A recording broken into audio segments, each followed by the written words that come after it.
Your Honor, before the court today, we have the matter of Commonwealth versus Lindsay Clancy. Ms. Clancy is present. She is represented by Attorney Kevin Reddington, and the Commonwealth is represented by Assistant District Attorney Jennifer Sprague and Assistant District Attorney Shannon Buckingham. Well, good morning, everyone. Good morning, counsel. Good morning. Good morning, Ms. Clancy. All right. Before we start, could I see everybody at sidebar?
Hear ye, hear ye, hear ye. All persons having anything to do before the Honorable William Sullivan, Justice of the Superior Court now sitting in Plymouth, within and before the Commonwealth. Draw near, give your attendance, and you shall be heard. God save the Commonwealth of Massachusetts. This court is now in session. Please be seated. Good morning, Your Honor. May I proceed? Yes, please. Your Honor, before the court today, we have the continuation of the jury trial in the matter of Commonwealth versus Lindsay Clancy. Ms. Clancy is present. She is represented by Attorney Kevin Reddington. The Commonwealth is represented by Assistant District Attorney Jennifer Sprague and Assistant District Attorney Shannon Buckingham. All right. Well, thank you, Madam Clerk. Good morning, members of the jury. All right. It's nice to see everybody once more onto the breach, as they say. We're going to continue with this trial. So I appreciate everybody being here. I'm going to ask those questions, and I'll go a little bit into today's schedule and kind of where we're going to go on this. So first question, has any member of the jury read, seen, heard, or overheard anything from any source about any aspect about this case that would affect your ability to be fair and impartial? All right. Second, is there any other serious matter or concern bearing on your service as a juror in this case that anybody needs to address at this time? All right. Again, thank you so much for following those instructions. And so what we're going to do, as I said yesterday, we're going to continue with the testimony of the doctor who was on the stand yesterday. And it's anticipated that that is the last witness in the trial. And then we will then take a break, because before we go to the next portion of the trial, which is the closing arguments and the legal instructions, the court has to make some arrangements. They've got to speak to counsel. So it takes a little while. So I'm going to excuse you at that point and have you come back tomorrow. All right. So we're going to finish the evidence today.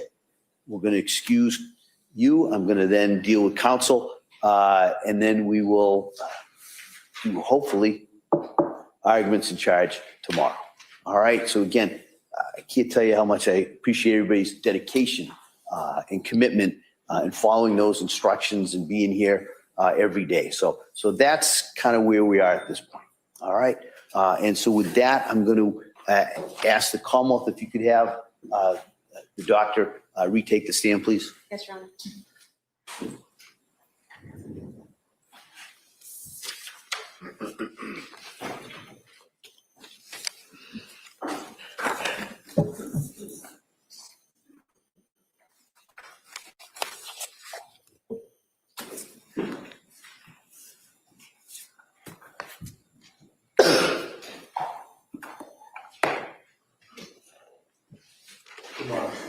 It's not like they were right into the front. Do you solemnly swear that the testimony and the evidence you shall testify and that announcement between the Commonwealth and the defendant shall be the truth, the whole truth, and nothing but the truth, so help you God? Thank you, sir. You may be seated. All right. Good morning, doctor. Good morning. All right. Tree Sprague. Thank you, Your Honor. Good morning. Good morning. Yesterday, when we left off, you were testifying about the decision-making process of the defendant and what she told you about that. Going to what she told you about the voice and what it said to her, did the defendant tell you if that the voice told her where to kill the children? No. Did the voice tell her how to kill the children? No.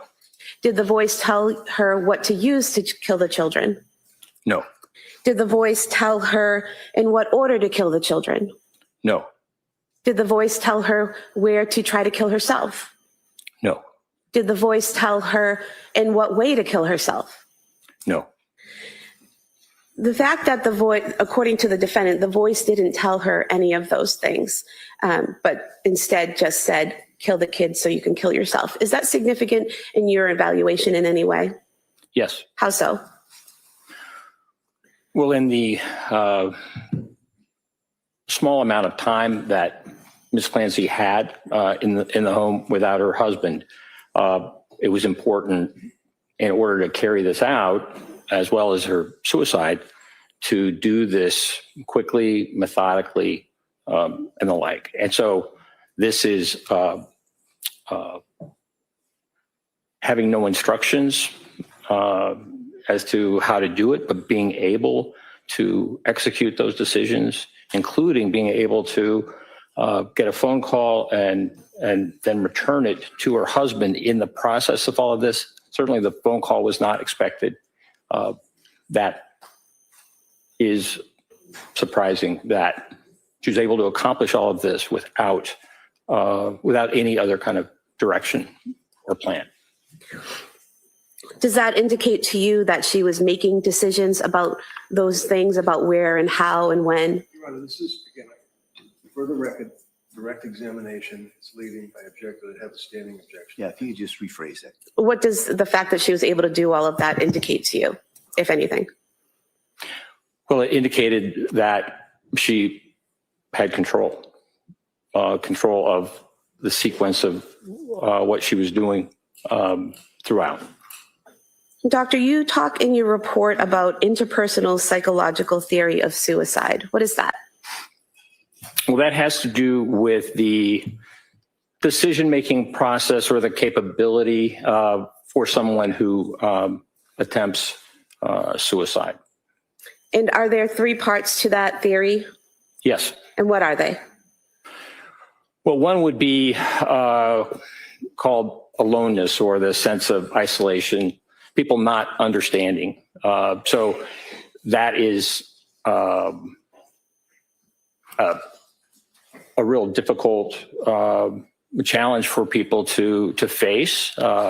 They feel that they can't fully share with others. Another is burdensomeness. If someone feels that they are a burden to others. That is also something that we find is a component to those who make serious suicide attempts and completions. And the third is what I would call capability. So you can have that sense of aloneness.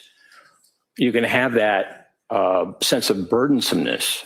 But if you don't have the capability of taking your life, you can be very suicidal, but not ultimately accomplish the suicide. It does not mean that you're not suicidal.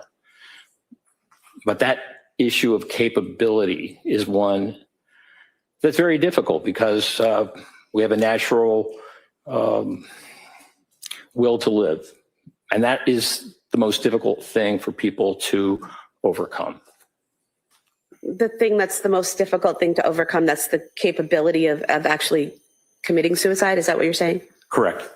And this theory in the 3 parts, did you compare what Ms. Clancy told you and what you saw in the records to this theory and have any conclusions about that?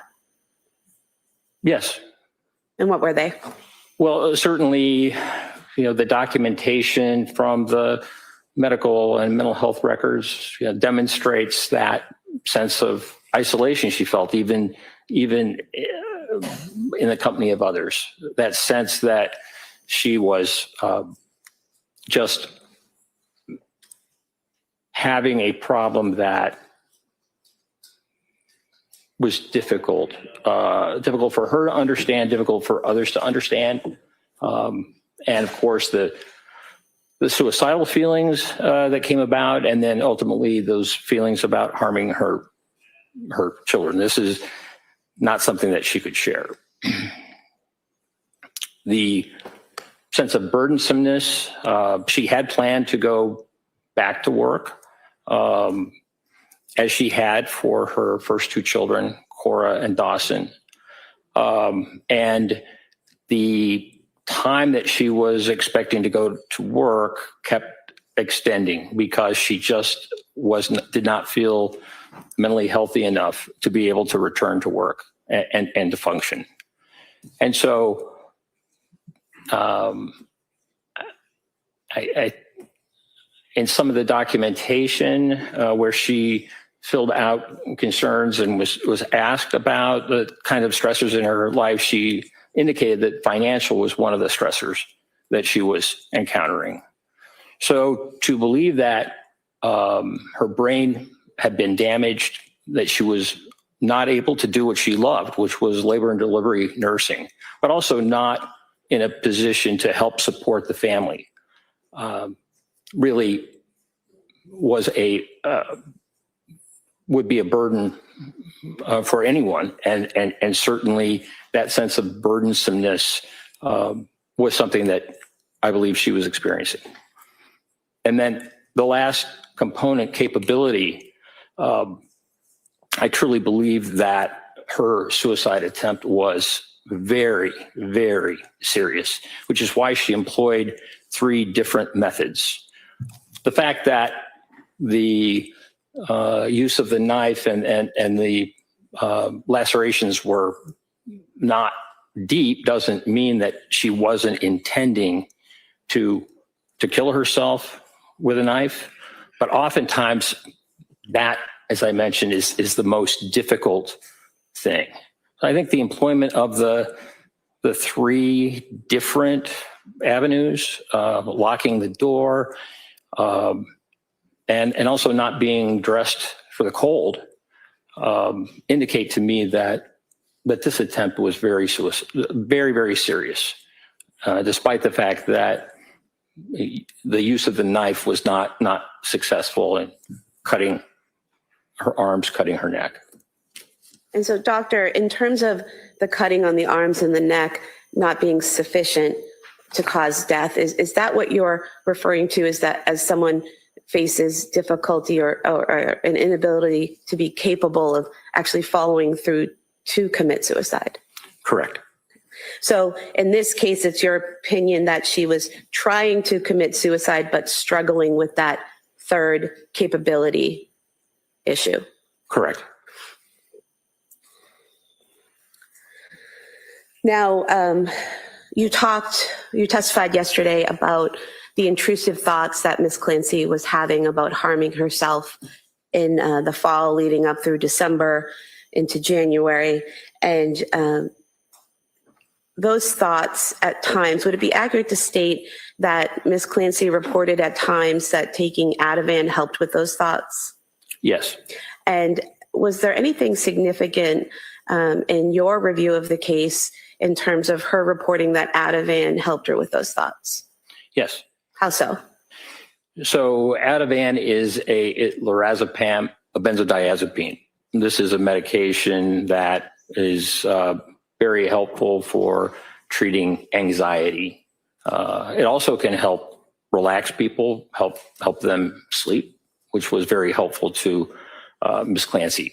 And she stated that when she had the intrusive thoughts, taking the Ativan resolved those thoughts. And I think that's significant because it's not a medication. Ativan, lorazepam is not an antipsychotic medication. It's not meant to treat psychosis, to make people feel more calm. And sometimes it's used for people who are having significant symptoms. But in terms of actually treating psychosis, making a voice go away, it's just not designed to do that. And doctor, did the fact that the intrusive thoughts went away when taking the Ativan, according to Ms. Clancy, give you further evidence that it was in fact internal thoughts and not an external voice? Yes.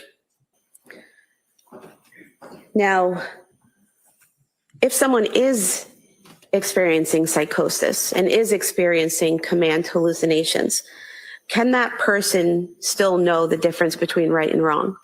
Yes. How so?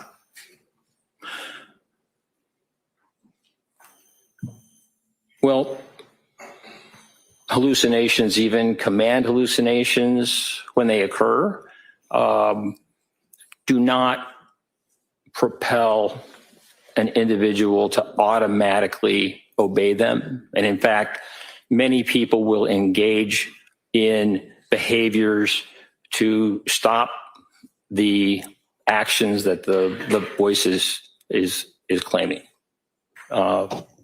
That's something that makes sense, particularly when the command is just so serious and so against someone's values. So it's possible and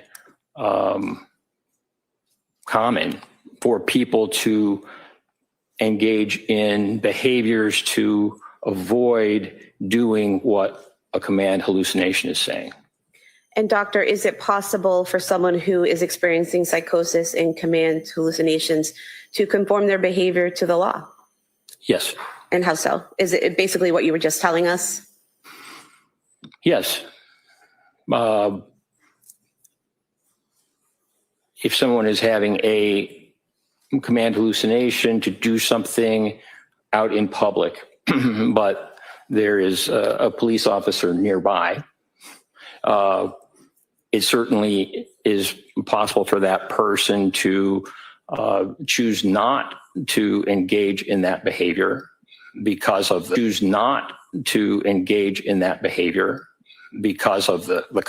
consequences. Even though a voice might be saying this, there's consequences. Even though a voice might be saying this, there's other decision-making going on based upon the environment.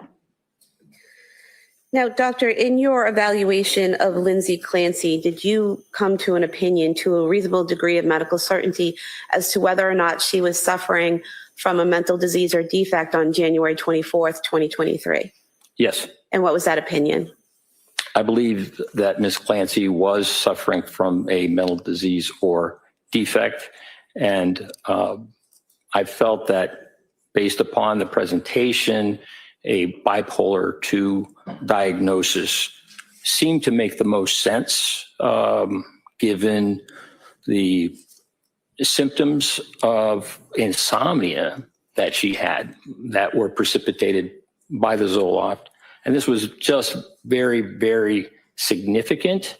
And while it didn't fulfill all the criteria, or many of the criteria, if she were a patient of mine, I would diagnose her as bipolar 2, because I would want to make sure that any doctor who saw her afterwards would be very wary of using an SSRI antidepressant in treating her. And doctor, you mentioned the drug effects, Zoloft had an effect, and SSRIs might have an effect. Is there a difference when you're treating someone and they're taking medications between being over-medicated and having an adverse reaction to medication? Yes. And what is the difference? Well, when we think about side effects, that is an example of a medication having a response. Now, sometimes we have side effects when we're not necessarily over-medicated, but we put up with those side effects. When there is too much medication, certainly we can experience those side effects. For example, over-sedation, or there are some medications that can cause stimulation, so people are not able to sleep. An adverse reaction is much more serious. An adverse reaction could be, for example, an allergic reaction that could cause death, or some type of reaction that you don't see in most people, but has been reported. So there is a difference between side effects, no matter how difficult they are, and what we would call adverse effects, which can be extremely serious. And in your review of the records of the medications that the defendant was prescribed from September through December, did you see any evidence of her having adverse effects from the medication?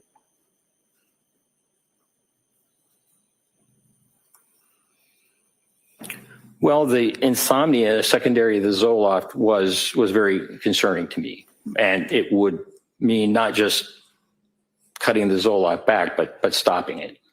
I would say that the Zoloft was in precipitating insomnia. I mean, she reported 48 hours straight of not being able to sleep, that was an adverse effect. And an adverse effect really requires one to stop the medication. And that is what Dr. Jennifer Tufts did with Ms. Clancy, correct? She had her stop the medication? Correct. And in reviewing those records again from September through December of 2022, did you see any evidence that Ms. Clancy was over-medicated?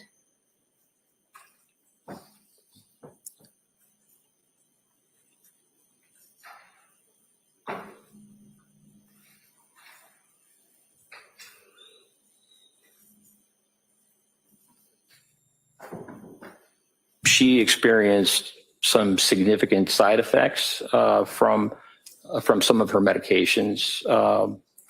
She was given, I think, nurse practitioner Paul gave her clonazepam, which is also a benzodiazepine, and she really had an uncomfortable reaction to that. Just woke up and felt quite confused. So she stopped that medication, understandably. Seroquel is a medication, quetiapine, that at high doses can cause some significant side effects. At lower doses, it generally helps treat insomnia. at higher doses, it can have more significant effects. And in terms of just ability to think and organize one's thoughts. However, Ms. Clancy, in December of 2022, chose at that time to continue on Seroquel, a combination of Seroquel and Valium. Nurse practitioner Gelada had suggested another medication, olanzapine, Zyprexa, which she's taking now. And Ms.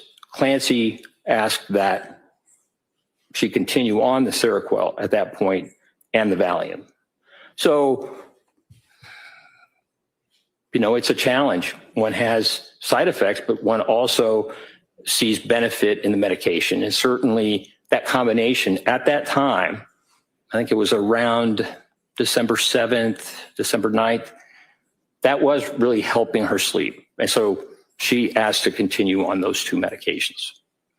So I guess when I ask about over-medication and you talk about the side effects of the medication, there seems to be a disconnect between maybe what a layperson calls over-medicated versus what the medical definition of that is. So is what you're saying that being over-medicated medically means having side effects to the medication?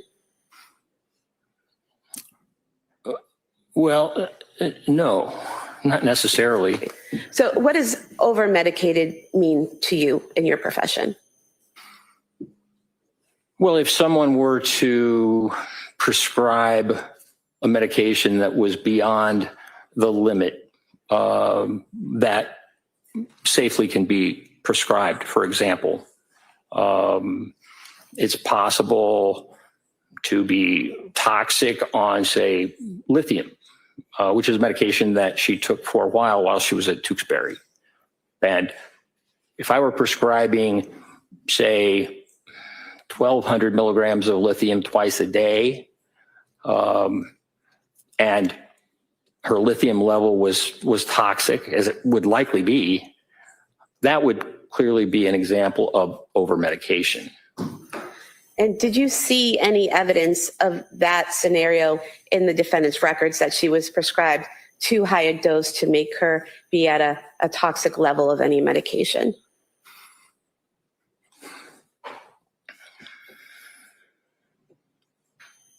I think those who were prescribing for her were responding to the symptoms that she was bringing. There was a kind of a rapid increase in the dose of Seroquel, and that higher dose of Seroquel was she did not. I believe she was ultimately prescribed at 400 milligrams, and she never ended up taking that, but.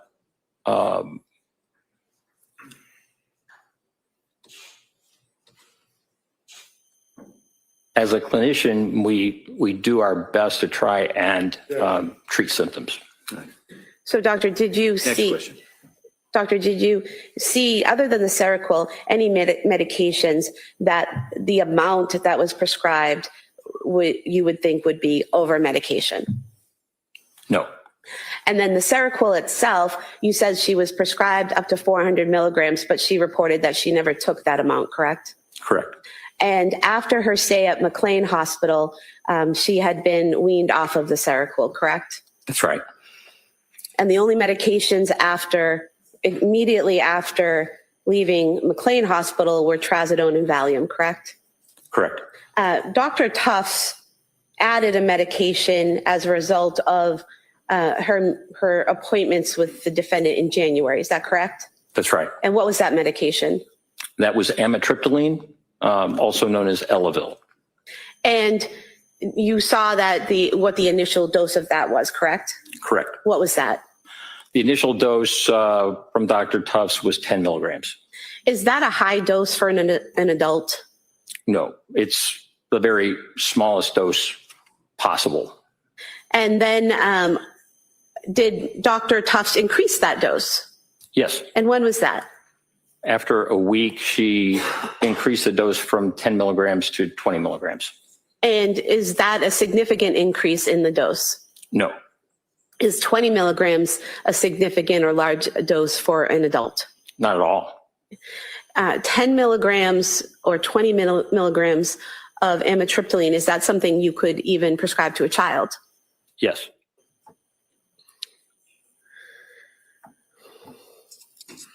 Now, doctor, based on your review of all of the records and your meetings with Ms. Clancy and your collateral interviews, did you form an opinion to a reasonable degree of medical certainty as to whether or not Lindsay Clancy on January 24th, 2023 could appreciate the difference between right and wrong?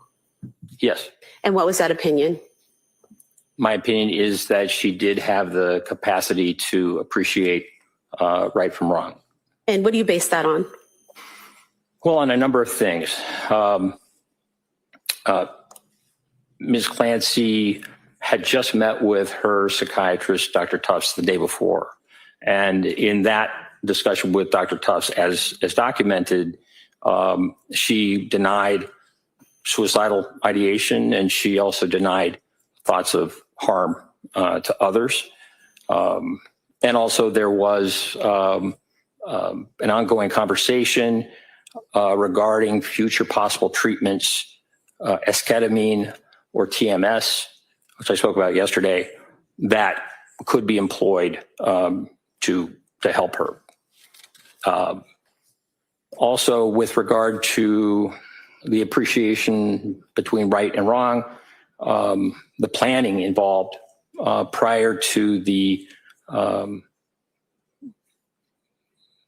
strangling of her children, I thought was significant. The searches for distance of 3V, the searches of CVS, all done prior to her sending fairly late in the afternoon a text asking her husband if he didn't mind takeout from 3B and then adding on. So that planning, that preparatory planning, I thought was significant. The avoidance of witnesses. You know, a witness during a time when one is committing a crime can intervene, not just report, but also intervene. And so the fact that this was done without any witness present during a time where she had asked the potential witness to go on a longer errand, also I thought was significant. Concealment is another thing that I think indicated an understanding of right and wrong. I mean, the children were strangled all in the basement. And according to Mr. Clancy, the door to his office had been closed when he arrived to the basement. Timing was really, really significant in this. There was a window of time that Ms. Clancy was aware of in which she would need to kill her 3 children as well as to kill herself, which she expected would happen. She was conscious of time and told me that she had mapped out the distance, et cetera, because she didn't want her husband to be gone too long. But in this case, I think the issue of time and her husband returning, rather than being a solution for her, was a problem. And so to accomplish all of this in the course of that amount of time that Mr. Clancy was gone, I thought was significant, really showed an awareness of time. in terms of the weapons used, now these were exercise bands, but they were all near where the children were strangled. They were placed there. That's where they kept those exercise bands. And the exercise bands were nearly identical. I mean, very similar in terms of what they could do as ligatures. And so that use of weapons that were readily available and nearby also was significant to me in terms of her understanding of and planning. I did not see any evidence that she had delusions about her children, delusions as to something wrong with them or something that required them, because of a delusion, that they needed to die. I don't recall that she ever spoke about her children in a delusional way. Now, We have a question. Sure. Next question. Were there other factors that influenced your opinion that she knew the difference between right and wrong? yes. And what were they? Well, the phone call at 5:34 in the afternoon, I thought was significant. So Mr. Clancy was at CVS and he called his wife and she did not pick up. She did not answer, but she called him back and had that ability to deviate from what she was doing to be able to respond. And so had the presence of mind to do that, but also to conceal from him what was going on.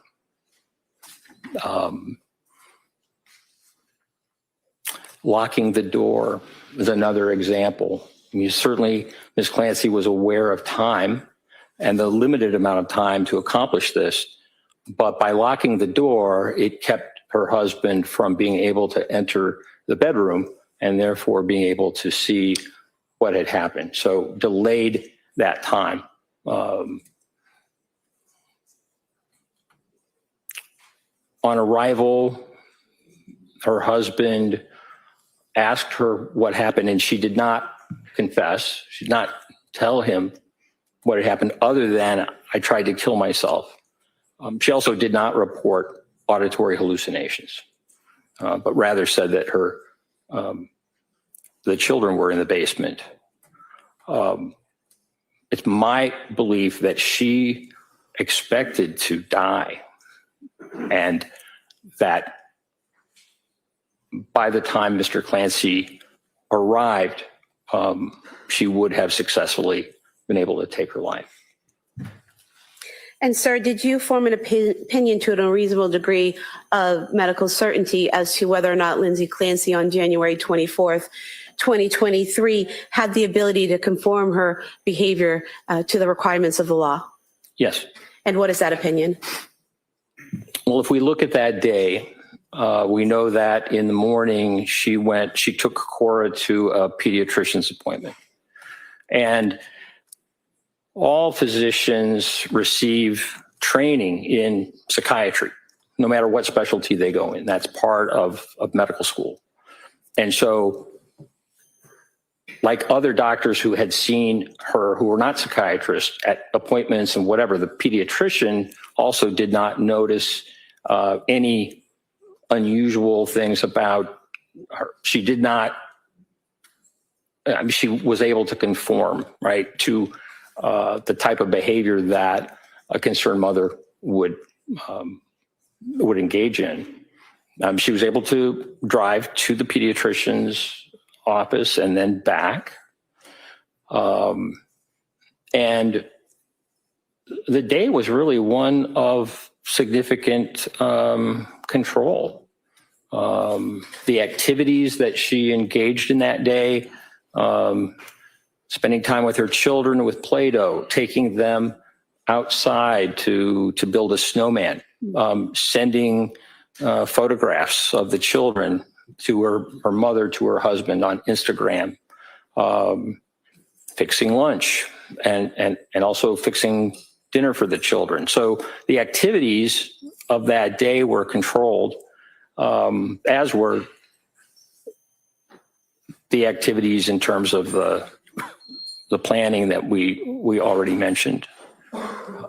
So throughout the day, I mean, she was methodical and quite controlled and organized, even in that space of time that was short.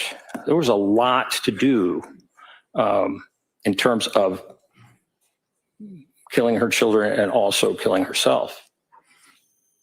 And I would say that the last point with regard to conforming to the law is that when she received the phone call from her husband, she did not report to him that she was in distress, that she was having hallucinations, that she needed help.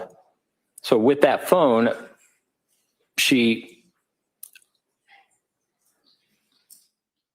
by calling her husband back and reassuring him by the fact that, yes, she knew the medication, whatever, that helped guarantee that he would continue on the errands. Had she not called him back, it would likely, or it certainly was possible that he would be concerned enough that he would return home. And so I think the phone figures in just in terms of her awareness and conforming her behavior such that the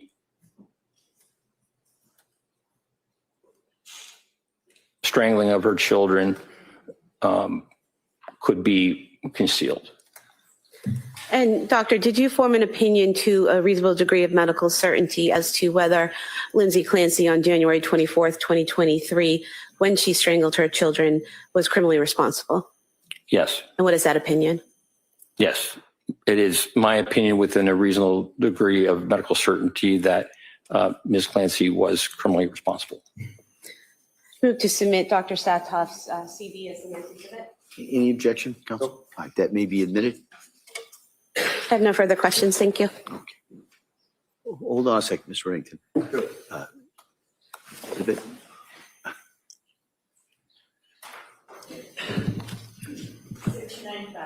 Thank you. All right, counsel. Morning. Good morning.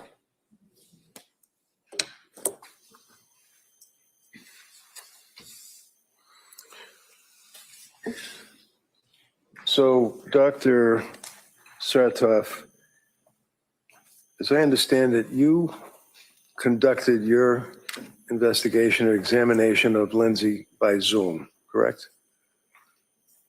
Did you say by June? Sorry, Zoom. You know, By Zoom, okay. Television. I thought you said because it was the 4th of June. Yes, sir. Okay.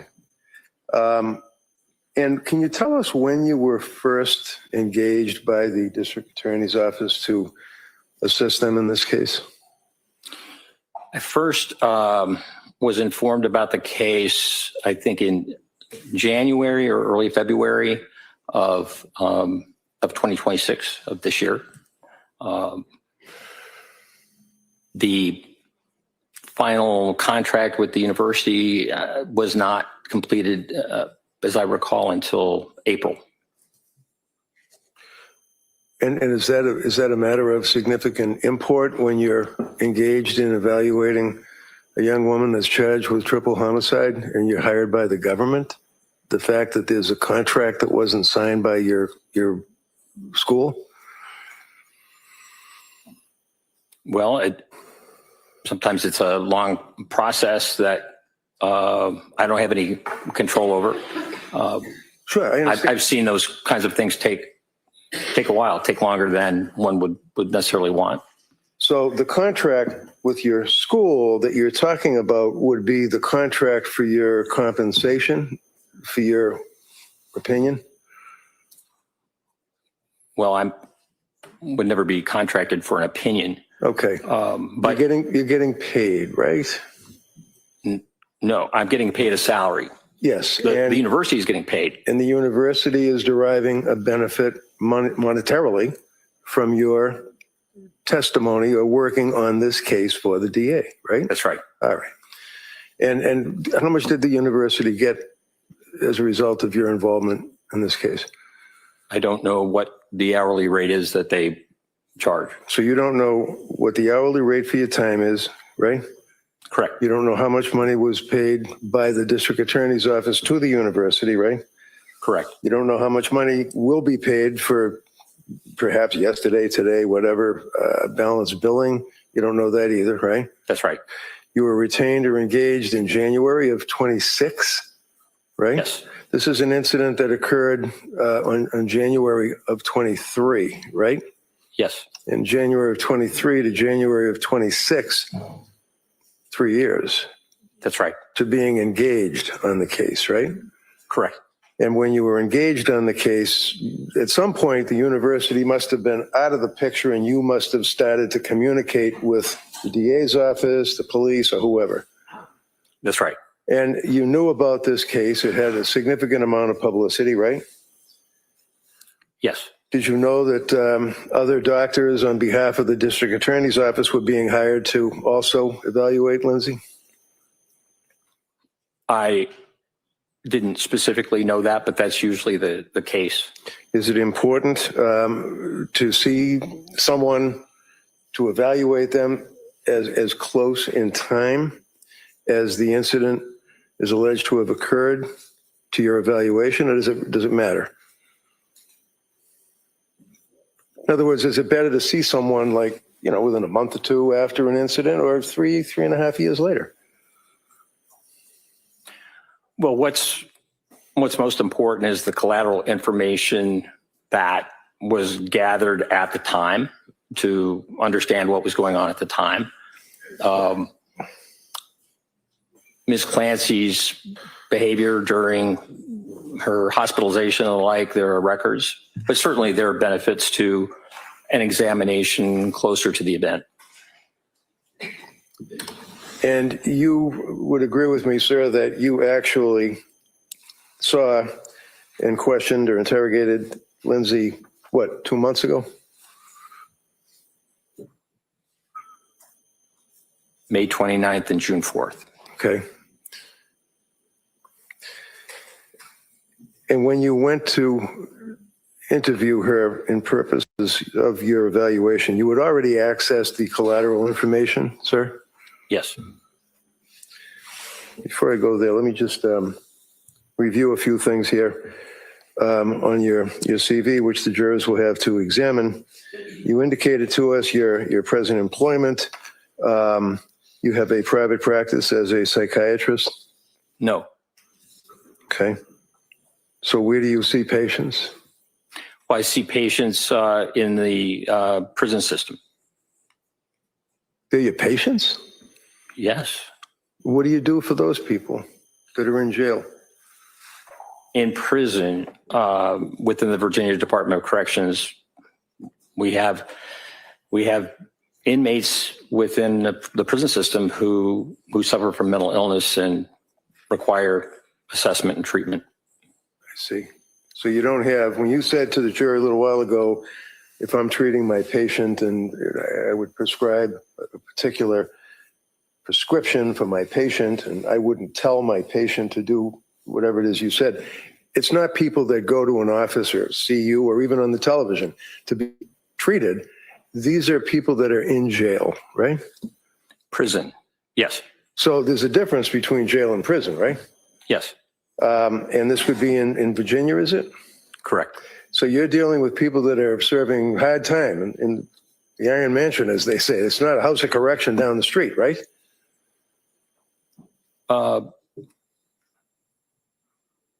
I see patients who have different varying sentences. Some have life sentences. Some are scheduled for release, in the coming months. So that really varies. And you work on behalf of the state to evaluate prisoners to determine whether or not they are fit, if you will, to be released into society, right?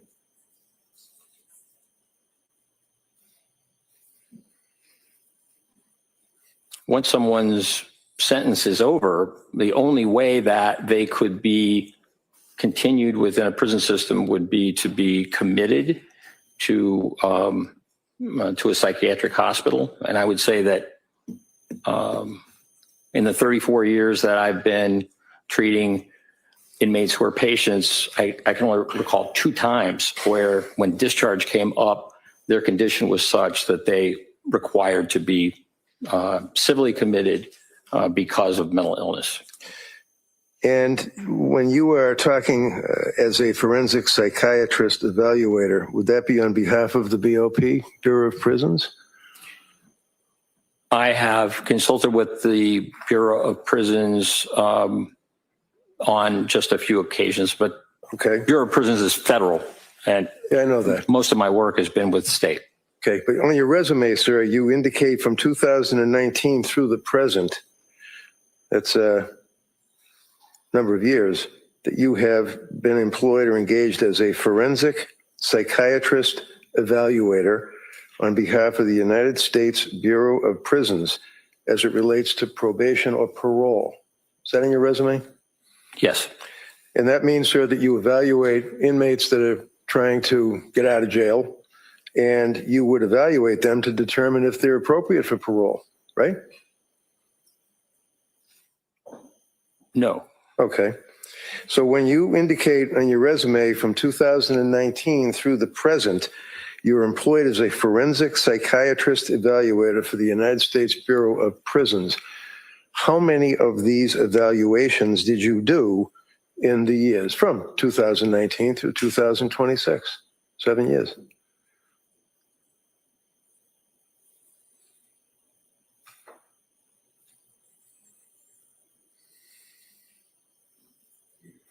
I think I've done 2 or 3. 2 or 3. Yes. Okay. 2016 through 2022, you're engaged as a consultant psychiatrist for the Elson Student Health Center. What is that? That's the Student Health Center at the University of Virginia. So that serves students who are at the university. And like what? I mean, do you evaluate them? Do you treat them? Do you analyze them? What do you do for college students? My work with the university and the health center really had to do with students who were having difficulty and had left the university and were interested in getting back. And so I was part of a 3-person panel to evaluate the students to see whether or not it would be appropriate to bring them back to the university. And what, were they like thrown out of the university, or they were disciplined or something? Why would you bring them back? What does that mean? Well, if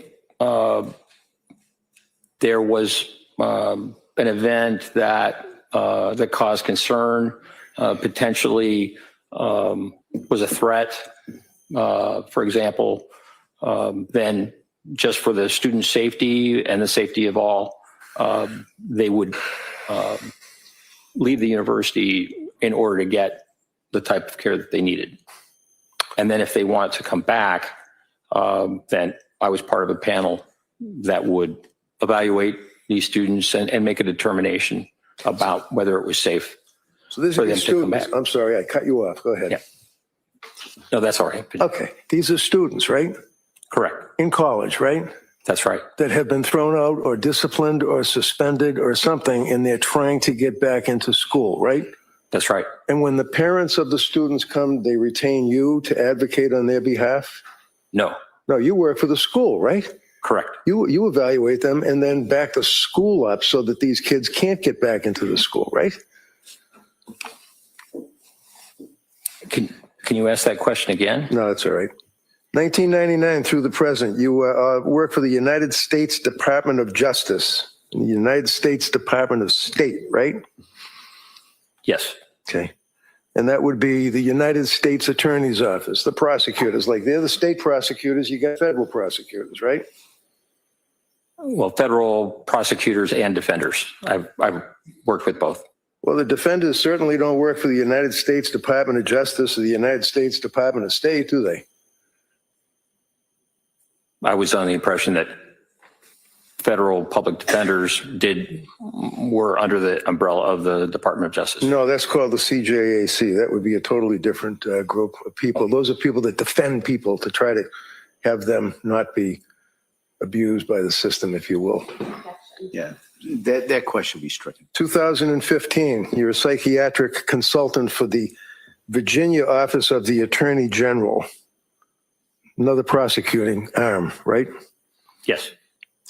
2013, Virginia Department of the Virginia Department of Corrections, least restrictive measures for segregation. You evaluate people to determine if they should be in max or disciplinary unit as opposed to general population. Is that what you do? Yes, I've been asked to do that. Okay. And you certainly don't advocate on behalf of the prisoners that are being placed in seg or being placed in those closed units with higher security, right? No, that's not true at all.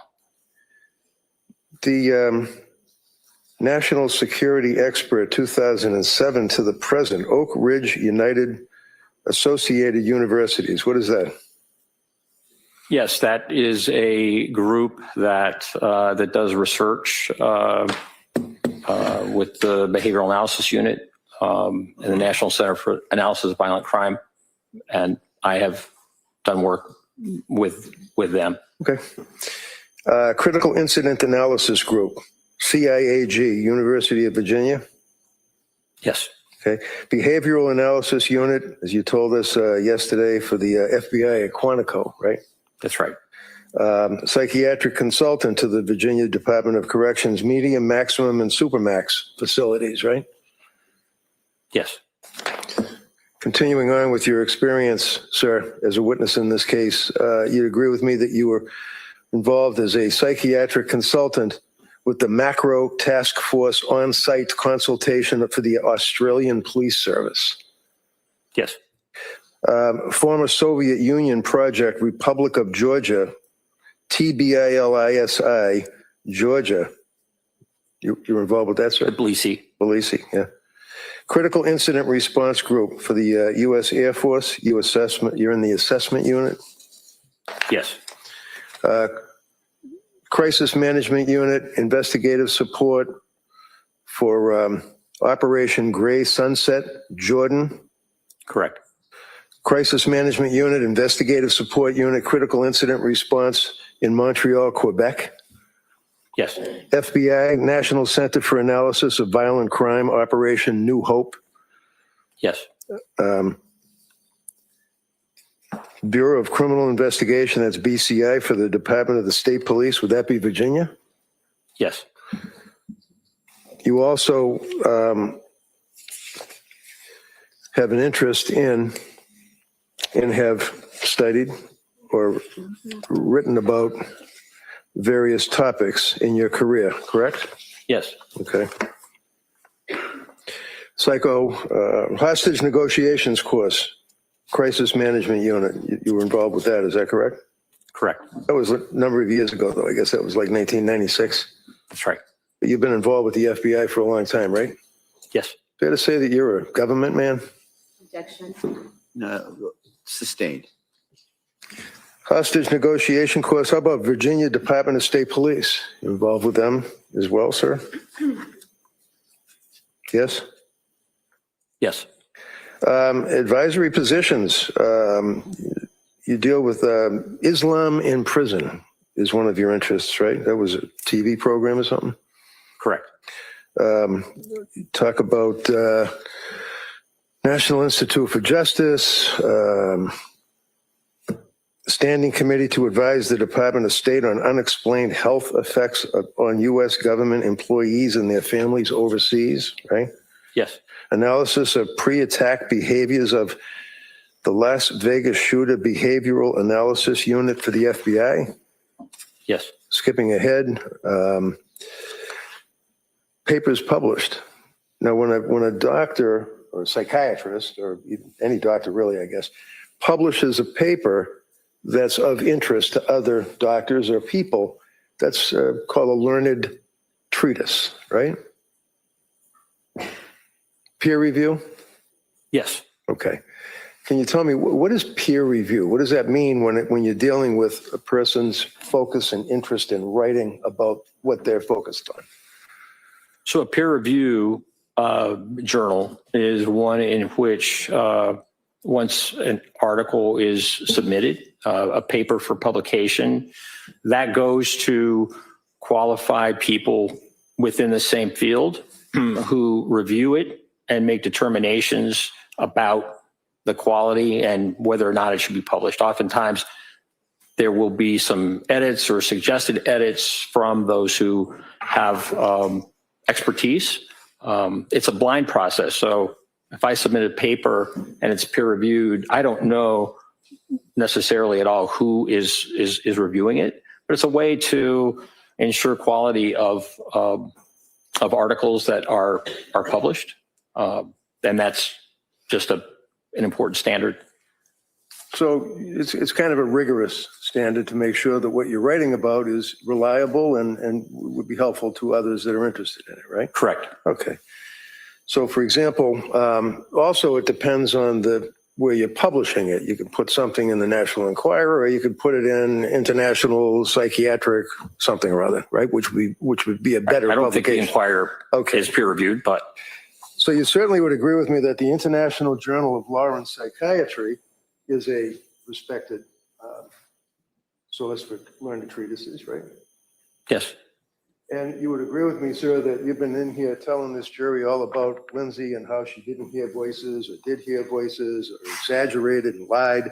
Have you written any articles at all on the concept of auditory hallucinations?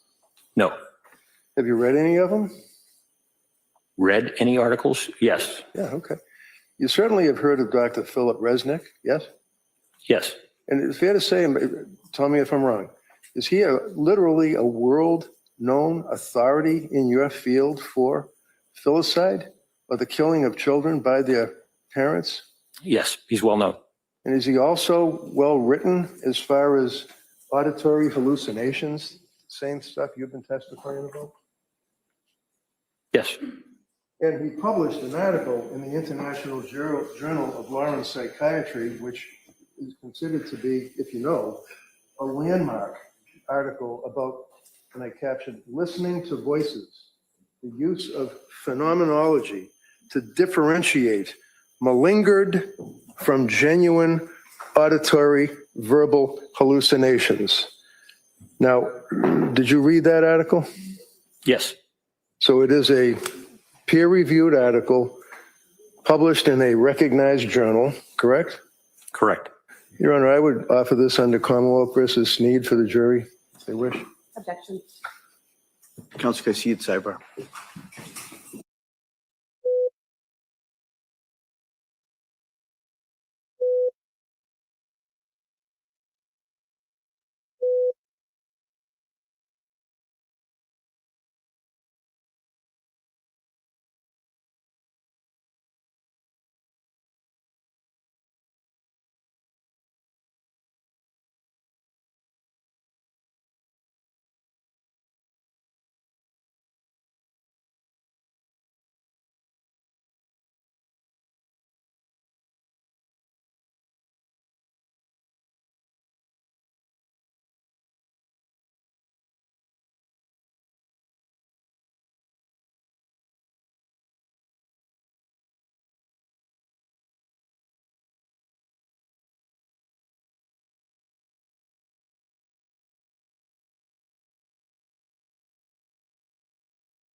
Your Honor, well, that copy is being made for the district attorney. Could I continue? Sure. Thank you. Leaving aside the peer review article and the article written by Dr. Philip Resnick, sir, for a minute, papers that you published, and you have in your resume, it says peer reviewed. So that's just what we were talking about, right? That's right. All right. Using the moral situational action model of extremist violence to assess fluctuating levels of risk in women, the relevance of risk promotive and protective factors. What does that mean, levels of risk in women with extremist violence?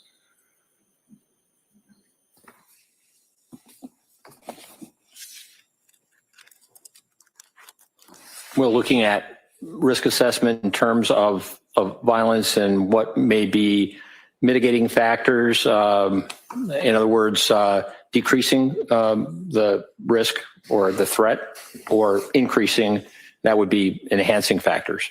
But this is looking at a group in terms of research. And it's research about women that are involved with extremist violence? Yes. Okay. Assessing, let's write that.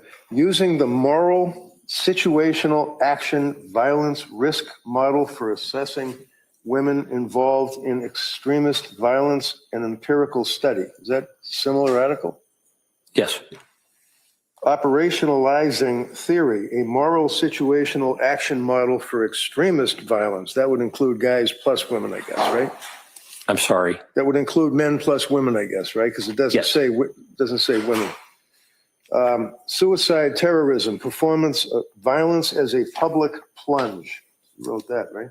Correct. It's another interest. Crisis leadership and military community resilience. You wrote that, right? Correct. Painting by numbers, capturing the pathology of socio-political conflict, dealing with depression amongst Palestinians. You wrote that, right? Correct. Psychological challenges of bioterror. You wrote that, right? Correct. Trauma and intergenerations transmissions in Kuwait. You wrote that, right? Yes. Recognizing borderline personality disorder in the family practice setting. You wrote that, right? That's right. Mortality among elderly patients discharged from a state hospital. It's one of your interests, right? That's right. Postpartum psychosis induced by bromocriptine. That's the one that you told the jury about originally, that you published 40 years ago, right? Yes. Okay. Morality and the radicalization of women. What is that? What was that all about? Could I be refreshed with that? I'm Sure. It's just, I mean, you can look at your resume if you wish. I'm just going through it. It's under B, books and chapters. This one is the first one, and it deals with radicalization of women. A handbook, I guess, for terrorism studies. You remember that? It's only 4 years ago. Yes. Okay. Application of big data for national security, a practitioner's guide. You wrote that, right? Correct. I was one of 4 editors. Crisis guide of psychoactive drugs and poisons for the crisis negotiation unit. You wrote that, right? That's right. International handbook of threat assessment, right? Yes. Protection of children during armed political conflicts, a multidisciplinary perspective, right? Yes. The negotiator's guide, like when somebody's locked in a building and they're threatening to kill people or something, the negotiator's guide to psychoactive drugs, 2nd edition. You wrote a chapter on that, right? That's right. The negotiator's guide. And it goes on and on with the negotiators and things like that. Terrorism negotiators, right? It's fair to say that's your focus. Correct. Well, Well, I know you can talk about postpartum, but I mean, I'm asking you if your resume that you prepared, I imagine, well before you were hired by this DA's office, sets forth your interest, right? yes. Okay. The characterization of negotiation as trying to stop killers is not I'm not probably, accurate. I'm probably wrong. Comprehensive. I apologize. You see it on TV, the negotiators, and they're, trying to help people that are being kidnapped. On a bridge, On a in bridge, crisis, yeah. something like that. So Just a few more, Dr. Panels and symposia.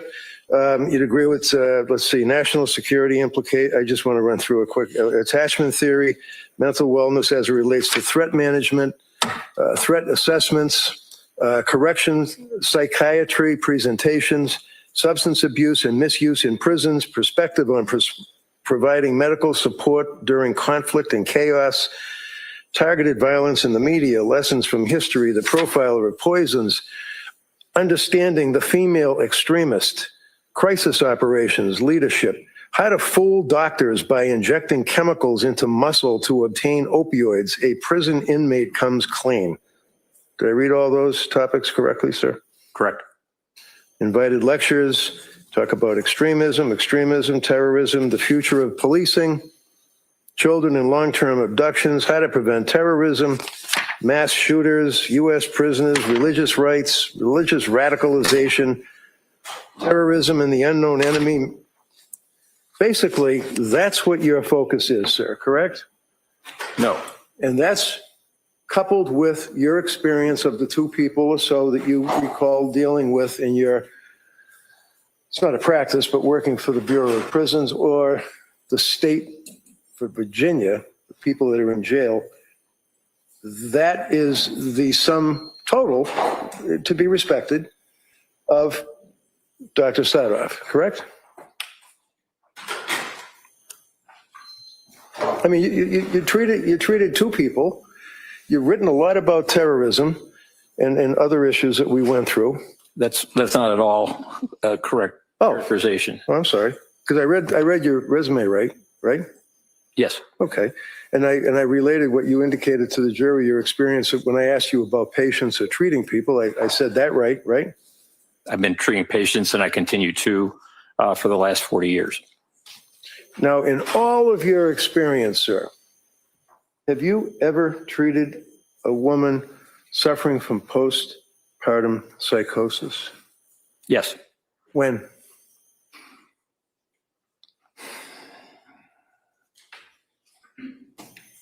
in the late 1980s and also during the 1990s when I ran a unit in a state hospital.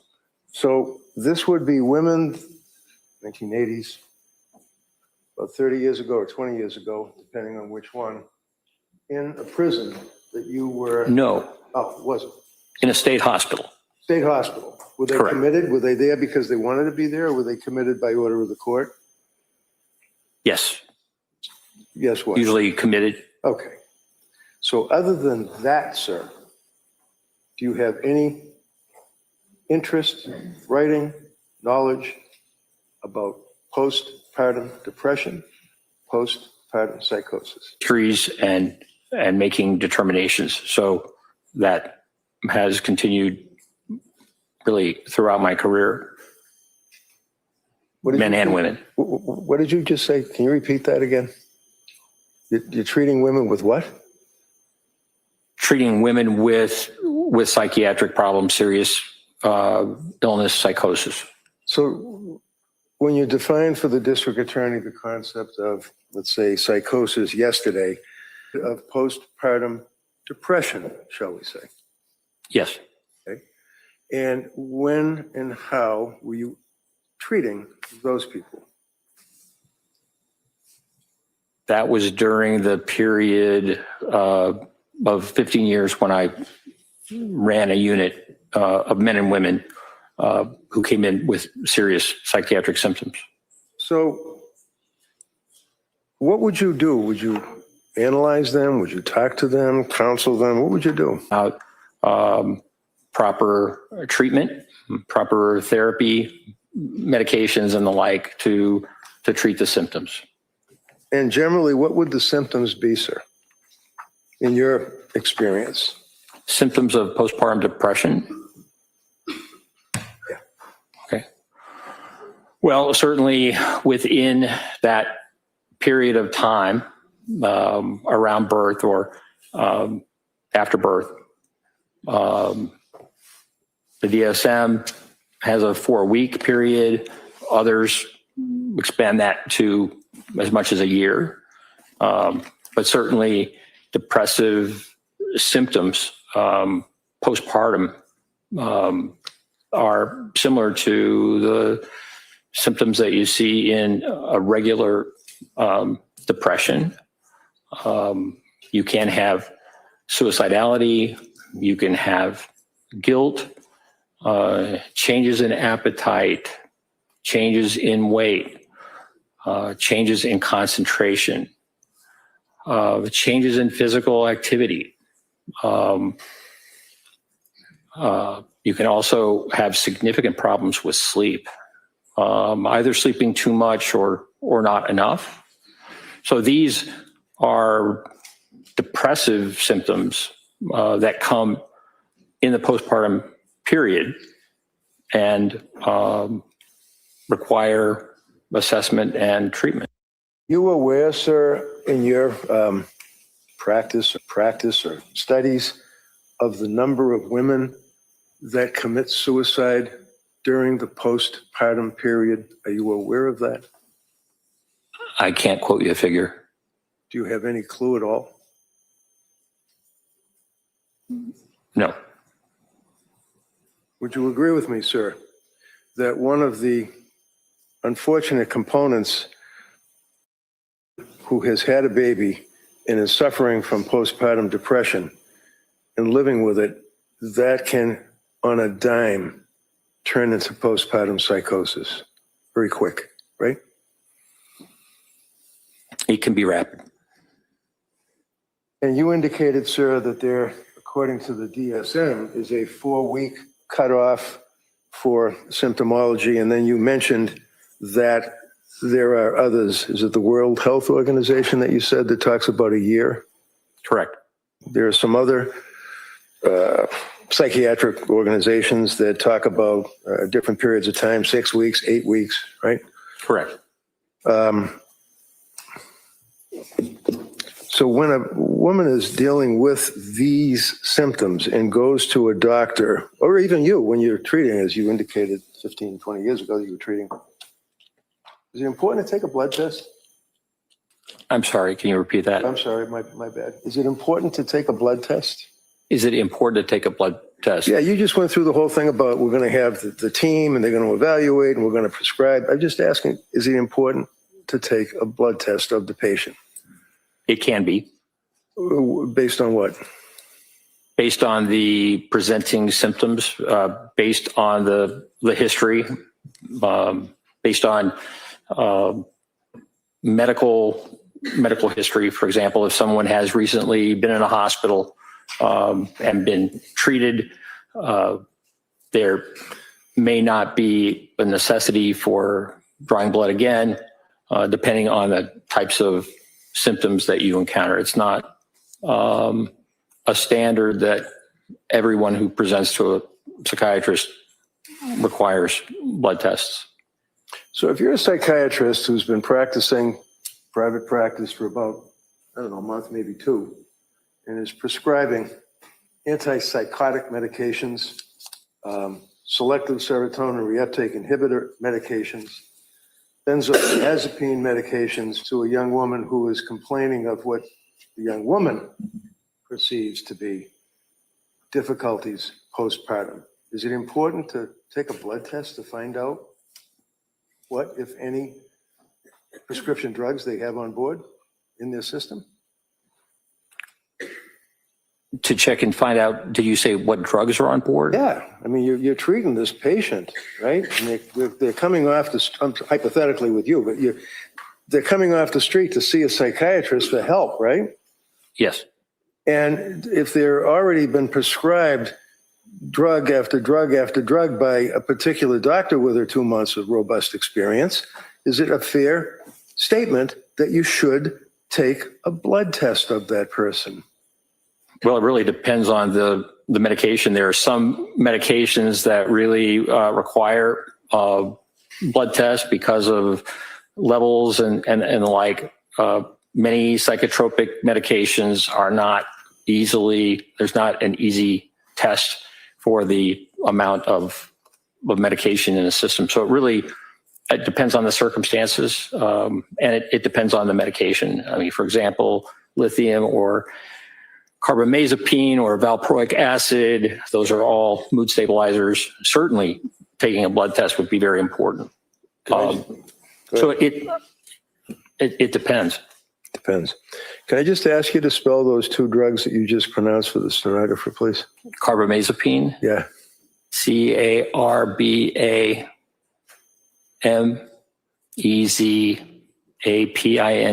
Okay. Valproic acid, Valproic acid, also known as valproate, Valproate. And did I mention lithium? That's not a hard one. The record has to be accurate. That's all. Understood. Okay. Now, doctor, are there other tests in your experience that are or can be or should be administered to a young woman or a woman who's had a baby and is coming to a doctor, like Dr. Tufts, for example?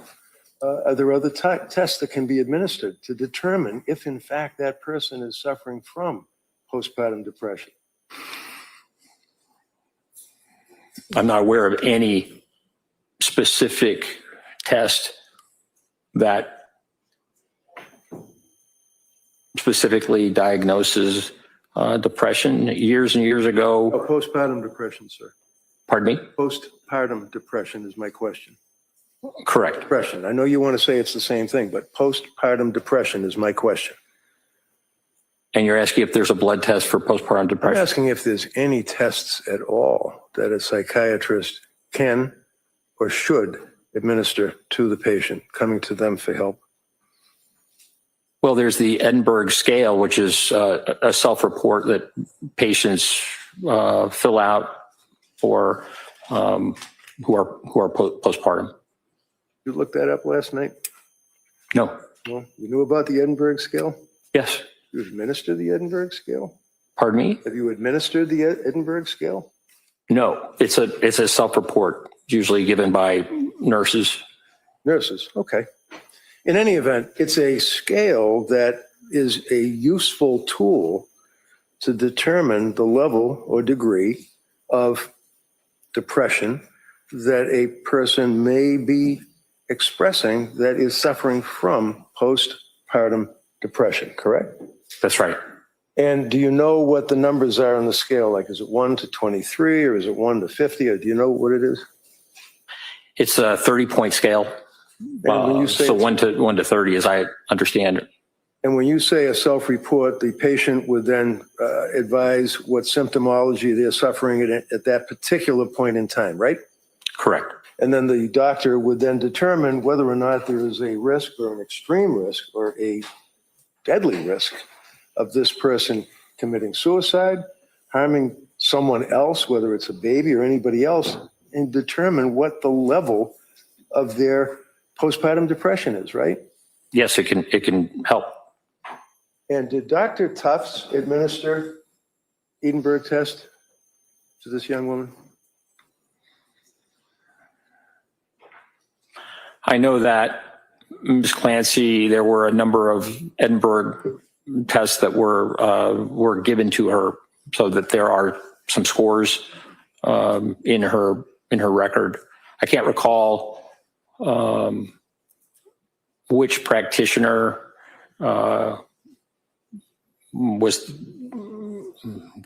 gave her the Edinburgh test, but I do recall that there are a number of scores within her medical record.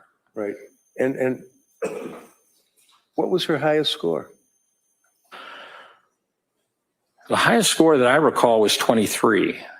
23 out of 30, right? Correct. And over 15, the patient is in pretty serious trouble, right? Over 15 is concerning, definitely. Right. And she was 23. Right? Yes, I believe so. I think they ranged from 19 to 23, just Right, from my they memory. increase as time went by, right? She was getting worse, Correct. right? Yeah. All right. And in addition to the regular blood test, which costs like, I don't know, about $100 to administer a blood test to see what somebody's got in their system. It's not a lot of money, right, for the insurance company. I just didn't hear you. Blood test. It's not a lot of money for an insurance company to pay, right? To cover. Correct. Okay. So do you feel that it is reasonable medical procedure for a psychiatrist dealing with a woman, the Edinburgh scale off the charts or serious trouble, who is on medication, as we went through? The antipsychotic drugs, the SSRI drugs, the amitriptylines are at the end of the period of treatment with these people, the benzodiazepines. It's helpful to take a blood test, right? It can be.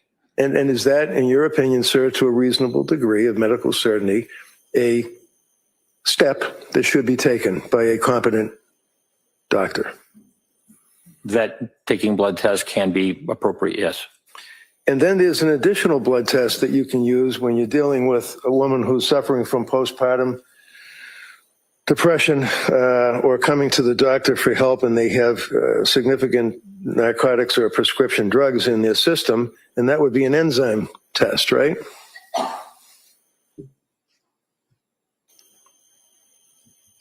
I'm not aware of an enzyme test being typically available or used. Well, it costs a lot of money, doesn't it? Like it costs a couple of grand? I don't know. All right. In any event, sir, are there any other concerns that one would have if they're competent and they're treating somebody that's come to them for help, in addition to a blood test and perhaps enzyme test to determine the metabolizing aspect of the person's system, metabolizing or processing these drugs that are in their system, the enzyme test? Are there any other tests or concerns that you have with a woman whose postpartum depression complaints come to your doorstep? Well, depending on the presentation, sometimes it's helpful to check thyroid function. That can certainly be a cause of psychiatric symptoms. Did they do a thyroid test on Lindsay? No. That's not a lot of money that the insurance company would complain about, right? Correct. One of the things that I just don't want to forget, sir, is that the district attorney asked you, while we're talking about the drugs, about the Lamictal, otherwise known as lamotrigine. Did I pronounce that right?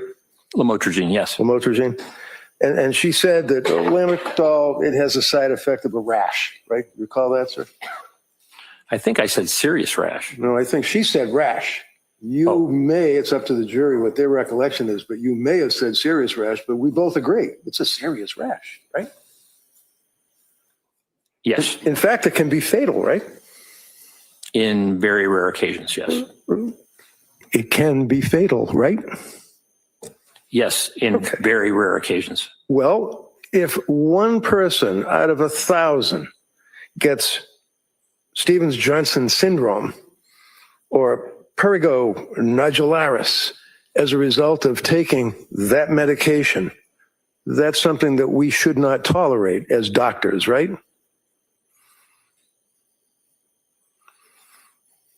Risks and benefits are something that every physician, every prescriber needs to think about. So you've heard of, as it relates to Lamictal as a prescription drug, what's called 10. You've heard of that, right? As a side effect? Yes. And that means what? It is a pretty severe reaction of the skin, as I recall, causing blistering. I mean, it's very significant. So if you have a young woman who is a nurse, an RN, who worked for 7 years in a very prestigious hospital's labor and delivery unit, who was so nervous about drugs that were being prescribed to her that she would at night sit in her kitchen on her phone and Google all sorts of side effects of narcotics, the drugs, the Seroquel, lamotrigine, all of these drugs, is it an unreasonable decision for her to say, I don't want to take that drug, in your opinion?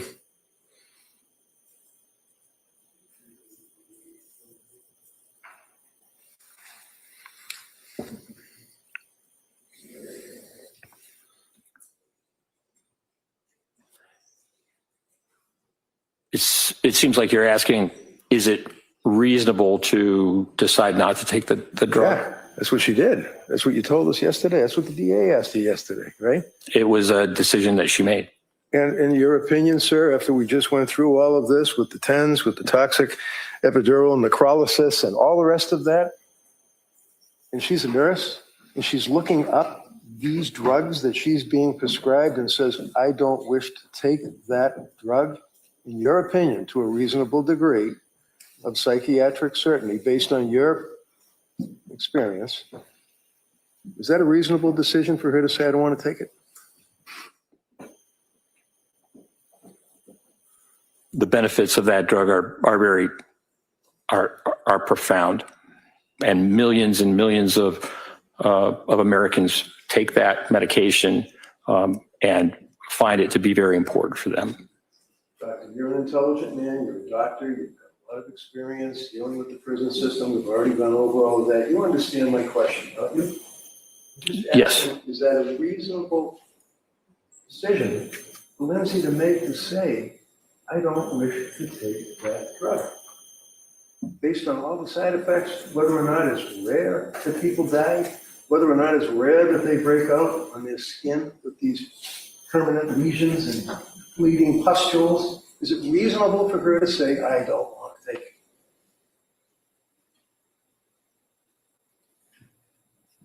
it? In her mind, it was. Yeah. And certainly, we don't want to leave it with the jury that she's so vain that she just didn't want to take something that she might get a little rash.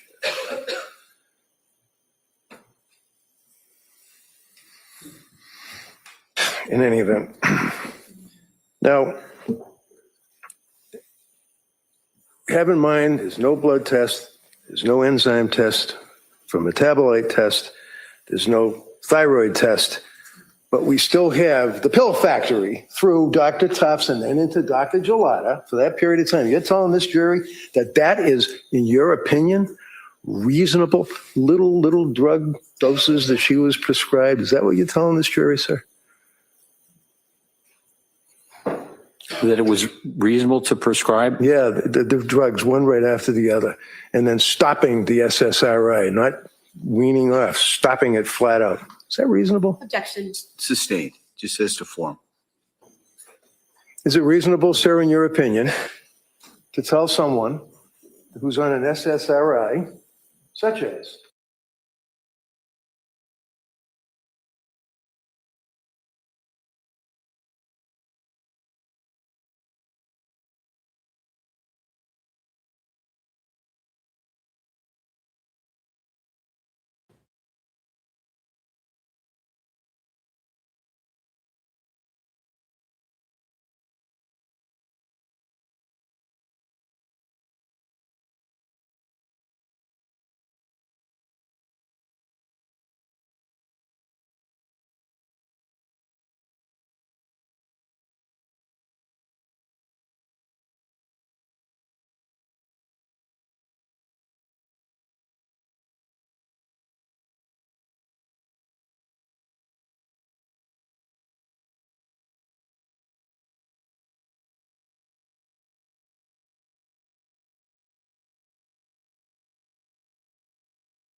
expressed concerns that she was not following a plan and that it would have been better for her had she tried to stick with a plan. Is that one sentence in all of the medical records where it makes reference to the fact that she said something like, I should have stuck with the plan? Is that what you're referring to? Yes. Okay. My question, sir, was Dr. Tufts, Dr. Paul, Dr. Gelada. Nurse practitioner Paul and I Gelada. apologize again. That's all right. My bad. Nurse practitioner Gelada. Up to that point, bringing us into November, these people and other emergency room visits that she had. She was not going out looking to score drugs off of drug prescriptions. Is that fair? Correct. And she, in fact, looked up Tufts, but she didn't even know who Tufts was. She went online and Googled postpartum depression and found an expert. Isn't that right? That's my understanding. But she was only practicing for like a month or two. Was she, in your opinion, to a reasonable degree, a psychiatric certainty, an expert? Objection. Overruled.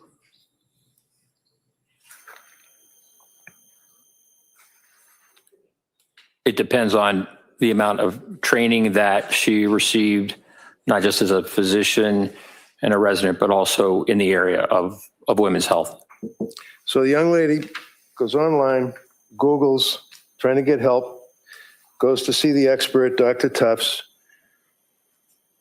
ultimately deals with nurse practitioner Gelada and counselor that worked in that medical field business. Letitia Dukes, I believe is her name. Right. And then she had the need to go to an emergency room and went to Mass General Hospital, right? That's right. And she was with her husband, Pat, right? Correct. And she had been complaining about lack of sleep, insomnia, right? Yes, as I understand. She had been complaining about inability to emote, feeling hollow, not myself, right? Correct. And a number of other complaints that were brought to the fore. And the hospital made a recommendation that she go to McLean Hospital, which is a locked ward mental institution in Massachusetts. And she chose not to do that, correct? That's right. So then what she did is went back to her home and immediately hooked up again, if you will, with Tufts, right? That's right. In December, one of the people at the South Shore perinatal unit advised her to go to a hospital that specializes in postpartum women. That would be Women and Infants Hospital in Rhode Island, right? That's right. And she went there like the next day, right after they called, right? Yes, I think they fit her in pretty quickly. Was it maybe the 20th of December? And her husband dropped her off for that day program, right? That's right. And she participated with the coloring, with the conferences or with the discussions and evaluations with the doctor, right? Yes. For about 8 hours. It was about an 8-hour day, right? Something like that. And on that day, in December 20th, she was turned away, basically, right?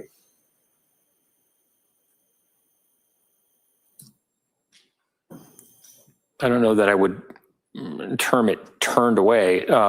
Did they help her? By Dr. Diaz's notes, but Did they help her? pardon me? Did they help her? They felt that another program might be more appropriate, either inpatient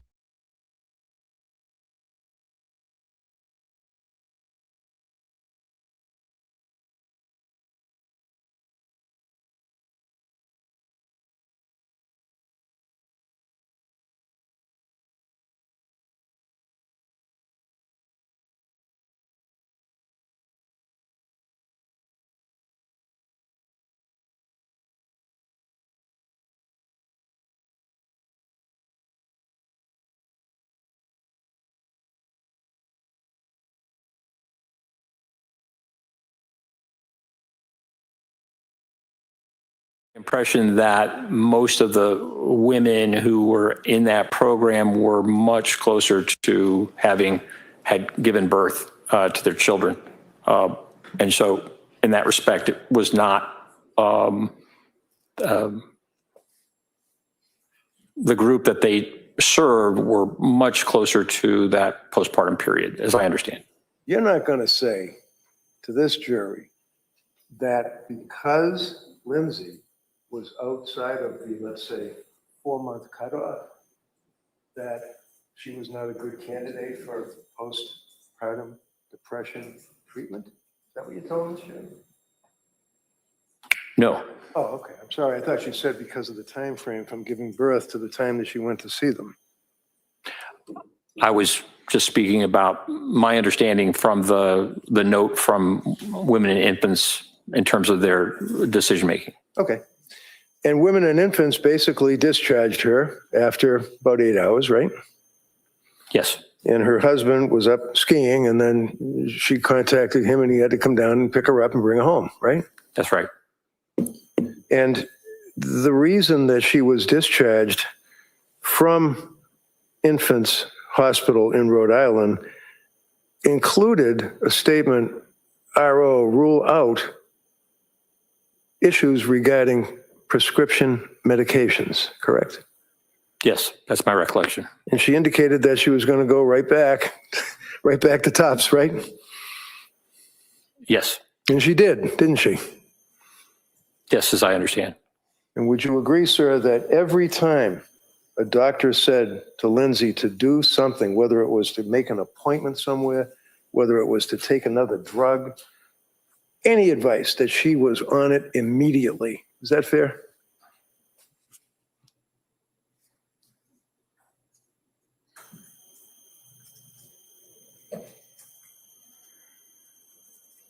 She attended her appointments. Yes, Well, not just that, she attended them right away. She was told, for example, at McLean, you read those records, that she should hook up with her provider, and she did the very next day, right? yes, Okay. So she wasn't avoiding seeing healthcare professionals, was she? no, And she was continuing to express concern about her state of mind. She felt that her mind, her brain was being damaged. Isn't that right? that's right. Those are in the records, right? Correct. And she felt that her brain being damaged was permanent and she was never going to get better, right? Yes, She was complaining not just to her physicians, but she was complaining to people in her community that she was having intrusive thoughts, dark thoughts, suicidal thoughts, and homicidal ideation. She said that, correct? the homicidal ideation, as I understand, was just voiced to her husband and her mother. Just voiced? Is that what you just said? Just voiced? Is that like talking about the Red Sox? She's talking about homicidal ideation of her children. Sustained. Next question. I asked you about her complaints of intrusive thoughts, complaining to doctors, complaining to friends, complaining to neighbors, family about dark, intrusive thoughts of suicide and homicidal ideation. Didn't she? I just don't recall that she complained of homicidal ideation to Okay, so- healthcare providers. Finish answering. I think, Doc, you finished? Did you finish the answer? Doctor, did you finish that last answer? Sure. Okay. All right. Next question. So we'll put homicidal ideation aside for a minute. Would you agree that for that period of time, short as it may have been in her life, November into December, that she was reaching out to people that would listen to her for help?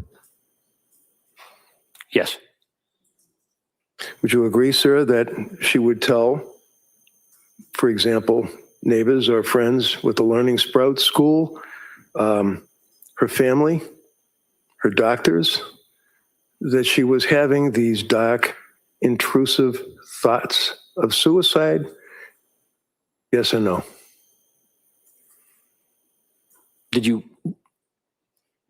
you ask whether or not she was telling her children's teachers at Learning Sprouts? Anyone that she would come in contact with at Learning Sprouts, whether it's another mother, whether it's a friend, whether it's a teacher, whether it's an administrator, whether it's somebody that just watches the kids in the playground, did she tell anyone that she had dark, intrusive thoughts to your investigation? Those people that you named, I wasn't aware that she informed them about that. When someone says, with her history up to this point in December, that they're having dark, intrusive thoughts to a professional, in your opinion, sir, to a reasonable degree of medical certainty, does it make sense that the professional should ask the person whether or not these are voices that they're hearing in their head, or whether or not they are just thoughts that they're having?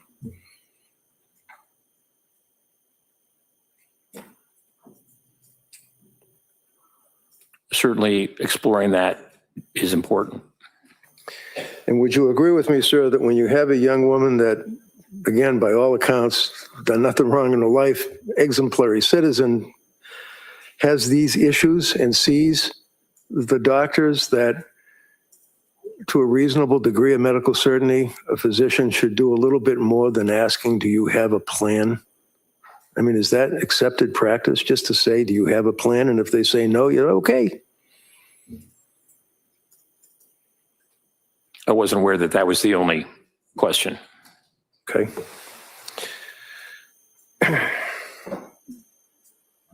She was also told that counsel had asked you yesterday about other recommendations that were given to her by women and infants, and that you said that she did not follow through on that, but she did see Dr. Tufts pretty much the next day, right? That's my understanding, yes. Okay, and she said that she was going to go see Dr. Tufts the next day, right? Yes. And just to mention, before I forget it, the Lamictal, I think you mentioned to the jury that she had a prescription for Lamictal that she was able to fill, right? Correct. But she didn't take it, right? That's right. And then Tufts told her that she was going to, she meaning Tufts, was going to give her a script for Lamictal. And she said, no, I already have one, right? It was Nurse Gelada. Okay, sorry. She had gotten the prescription and filled it from Dr. Tufts. And Nurse Gelada, when asked about the Lamictal, was very favorable about it and said, yes, that's great. That would be great. Sir, I know. You want to tell me that it's a wonderful drug. Did she tell nurse practitioner Gelada, I already have a script, I don't need it? Yes.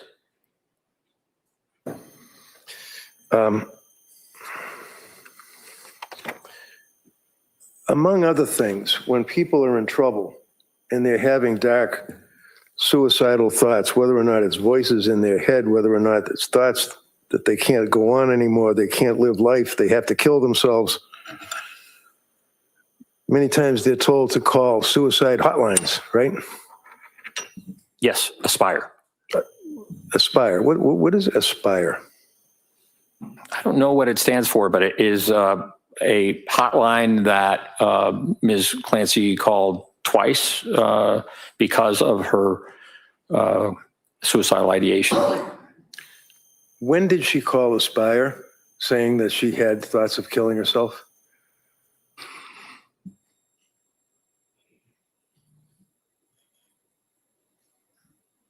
I can't recall specifically. But she did call them not once but twice and told them.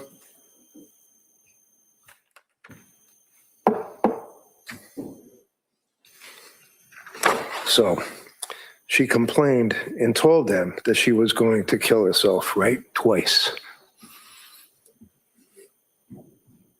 Right?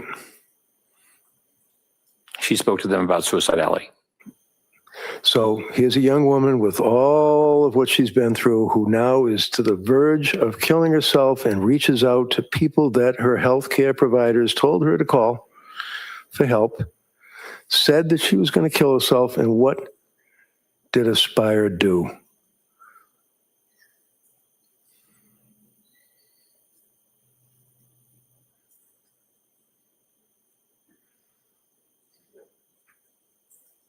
As I understand, they redirected her to her provider. They did not make a decision to hospitalize or to recommend hospitalization.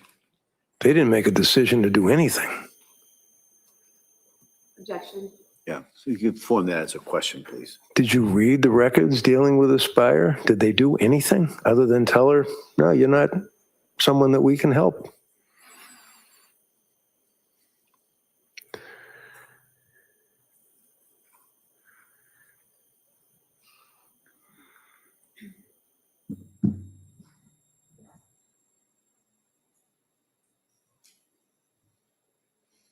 I know that they were not responsive to her suicidality because she did not indicate that she had a plan. And did you read a transcript or listen to a tape, or how do you know that?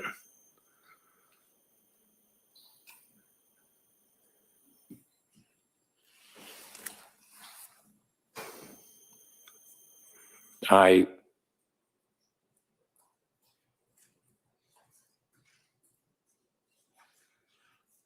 recall it someplace in the documents, it being referred to, but I can't tell you exactly where. So this, sir, obviously is a murder trial, and you are a witness for the government, and you've indicated that you've read the records. You just told this jury that in the conversation that she had with the people from Aspire that she expressed suicidal ideation and was asked if she had a plan. Where are you getting that from?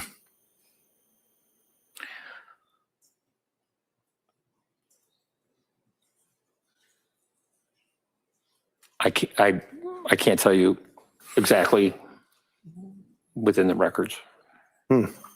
How about the second time she called Aspire? Why would she call Aspire again if they wouldn't help her the first time? In your opinion as a psychiatrist? Looking for help? Continuing to seek help. And yet again, she didn't get any, did she? That's my understanding. To a reasonable degree of psychiatric certainty with treating the patients to the extent that you've told this jury that you have, what kind of a devastating effect would that have on a person who's ready to kill themselves that's called Aspire hotline twice and has been turned away? Objection. Overruled. It could have a very serious effect. And after being discharged from Women and Infants Hospital and reaching out to Aspire, you'd agree with me that one of the concerns that the doctor at Women's Hospital in Rhode Island had is the medication that she had been prescribed by Thompson nurse practitioner Gelada, right? Correct.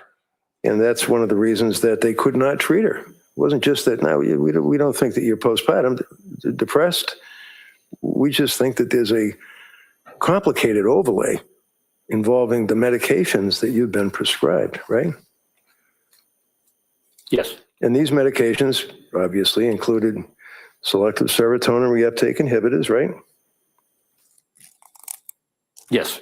Prozac and Zoloft. Right.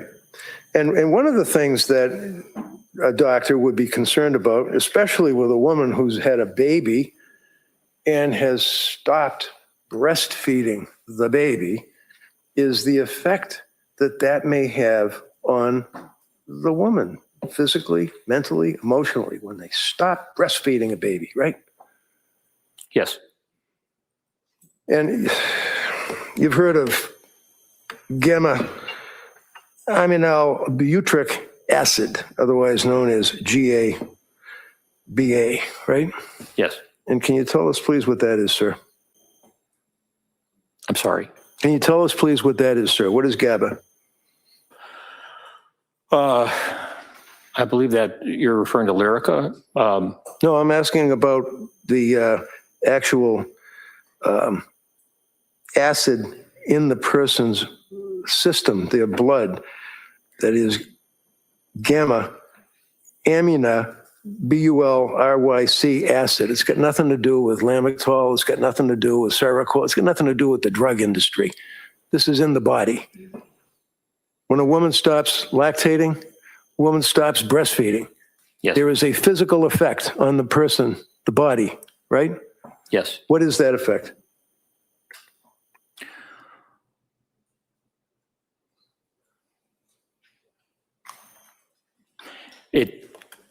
It depends on the individual.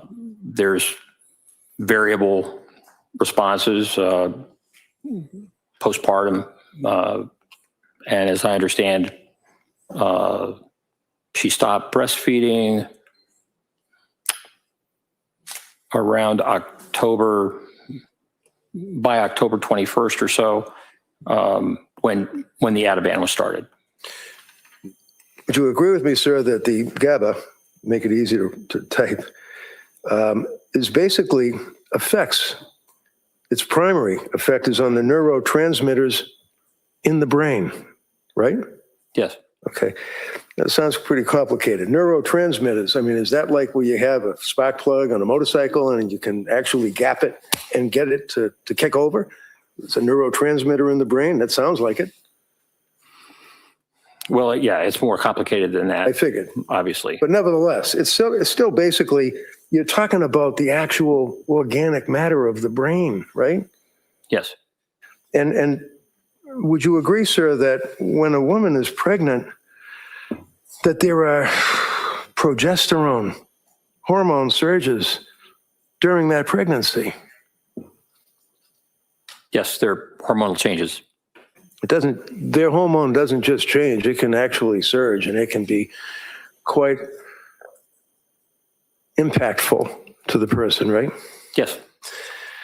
And would you agree with me, sir, that one of the metabolites of progesterone, which has been unleashed when a woman is pregnant, with the progesterone hormone surging through their body, that you have a metabolite that actually enhances or increases the GABA activity of the neurons in the brain, right?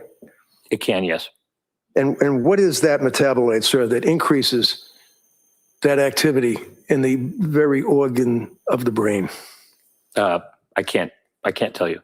Is it a allopregnanolone? If you know. No, No, it's not, or no, you don't know? I don't know. Immediately after a woman has a baby, would you agree, sir, that the progesterone that we just talked about and the allopregnanolone that you don't know about drops precipitously according to the medical treatises, right? Objection. If he knows, he can answer that. Yes. And what does that mean, sir? Tell me, when it says that the progesterone and the allopregnanolone in the body drops precipitously. What does that mean, precipitously? That means rapidly. And a sudden drop, sir, you would agree has a significant potential of causing serious GABA dysfunction, right? That certainly would be possible. Do you know that, or are you just agreeing with me? I'm agreeing with you. Okay. Do you want me to keep going? Want to take a short break? I don't care. I'm just saying that. Yeah. Why don't we take the morning recess at this point? All right. Court, all rise, please. Jurors, kindly close your notebooks. Take on the chairs. This way, please.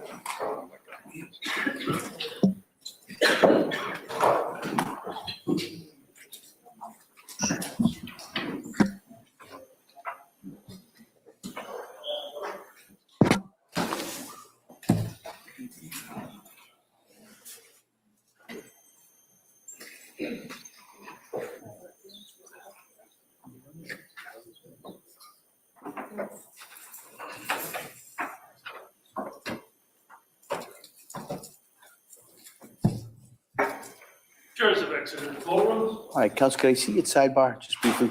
Doc-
This court is back in session. You may be seated. Your Honor, for the purpose of the record, we return back to the trial of Commonwealth versus Lindsay Clancy. All parties are present, excluding the jury. All right, counsel, we ready for the jury? Yes, Your Honor. Yes. All right.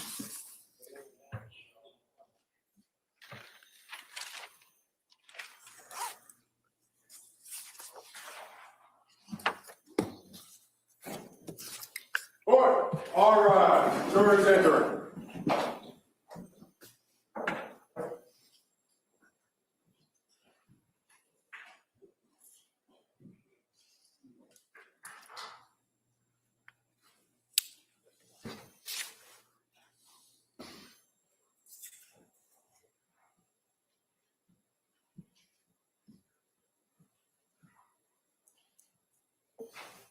This court's now in session. Please be seated. Your Honor, for the purpose of the record, we return back to the trial of Commonwealth versus Lindsay Clancy. All parties are present, including the defendant and including the 18 jurors. All right, counsel?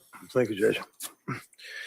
Sir, when we left off, I believe the question was that, and you agreed, the sudden drop can cause significant GABA dysfunction. Recall that question where we broke off talking about the gamma?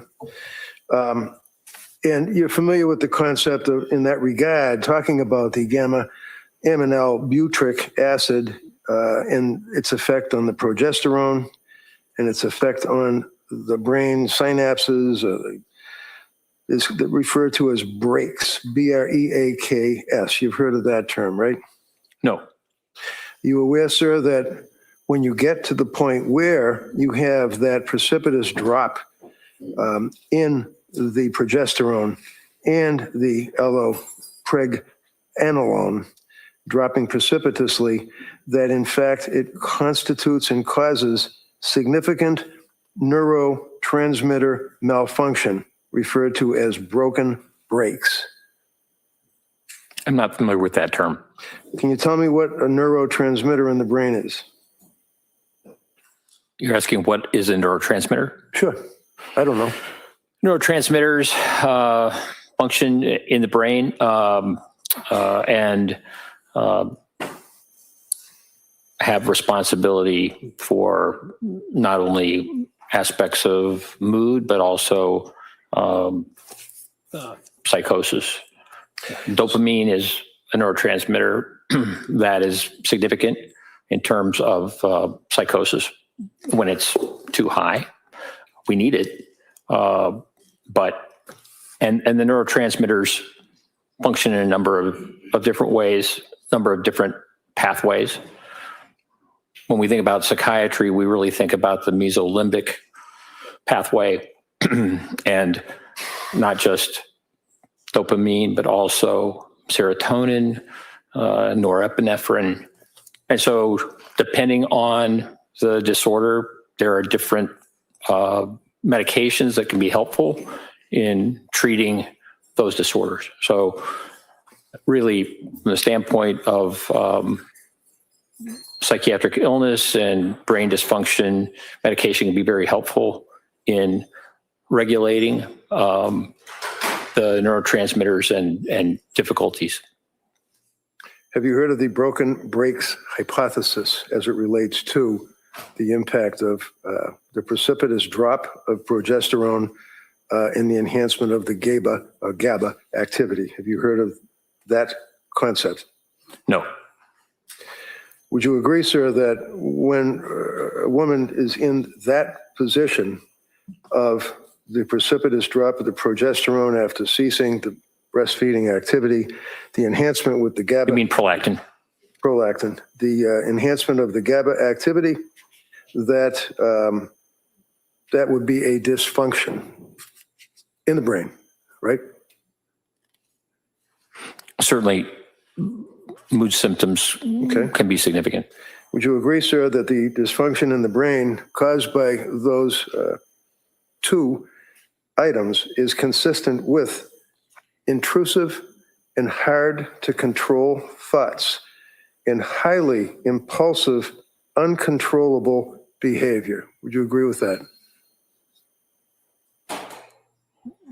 I would say it's possible.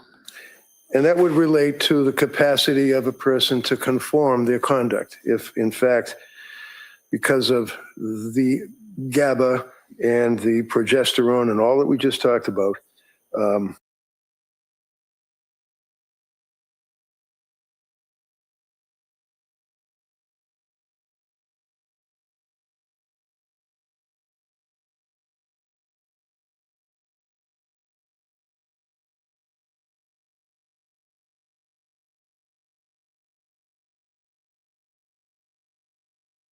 Gotta let the doctor finish. Did you finish that answer?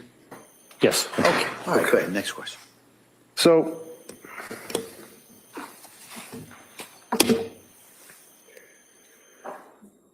did I hear you say that Patrick is the source, the third-party collateral source of Lindsay saying, I tried to kill myself?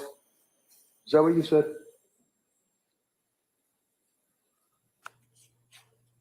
Well, let me rephrase it for you. I mean, did you tell the jury about an hour ago or so that? When her husband found her on the ground? Yeah, Yes, or something to that effect. something to that effect, okay. And did you listen to the 911 tape when Patrick was actually speaking with Lindsay as she's laying prostrate in the snow on the ground with a broken neck and the slashes and the slits? Yes, I did. Did you hear her response to Patrick's comment? What did you do? No. Did you hear her respond to anything other than what would be described as guttural grunts? Not on that call. So when this conversation occurred, and this is the conversation that you're talking about, where she said, I tried to kill myself, kids are in the basement, he then goes into the house, right? Correct. All right. So now we have the EMTs and people are helping her out. You've seen the medical records. You know what the injuries were. You know the damage to her throat. You know the damage to her thyroid, right? Yes. And is it your testimony to a reasonable degree of doctor certainty that a person with those injuries, with the prescription drugs that were crushed up that she consumed, with a broken neck, would be able to have a conversation? Based on the witness testimony from her husband, yes. Okay. So let's put the witness testimony from Patrick aside for a minute. And you listened to the 911 call. Are you telling this jury that she had a conversation that you could discern what she was saying? Not on the 911 call. No. Would you agree that they were all grunts? Yes, from what I heard. So Patrick goes in the house, relates the fact that he found the children, and you told the jury that his office door was closed, is what he said. Is that right? Yes. Where did you get that from? I believe Patrick told me that. Is that in your report? Yes. And when he told you that, when was that conversation that you had with Patrick? When I interviewed Patrick Clancy. Okay. So you read the grand jury minutes, right? Yes. You read the police report, right? Yes. You know that Patrick went up the stairs, and when he went up the stairs, the door was locked, right? Meaning the bedroom door, not the office door. Correct. And then he was able to open the door, right? Yes. With And a there key. there was blood on the doorknob, right?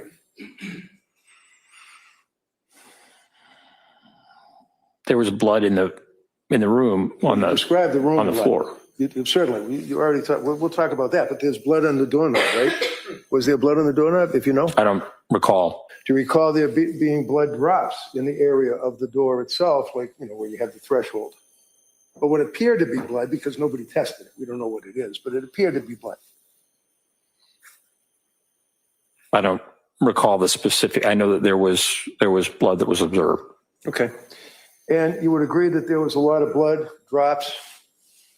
Drips on the mirror, drops on the floor, drops on the nightstand, right? That's my recollection. And you looked at the photographs in your investigation and looked at the testimony, third-party collaterals, as you testified yesterday, right? Yes. And you told the jurors that one of the things that was of interest to you is the fact that there was a glass or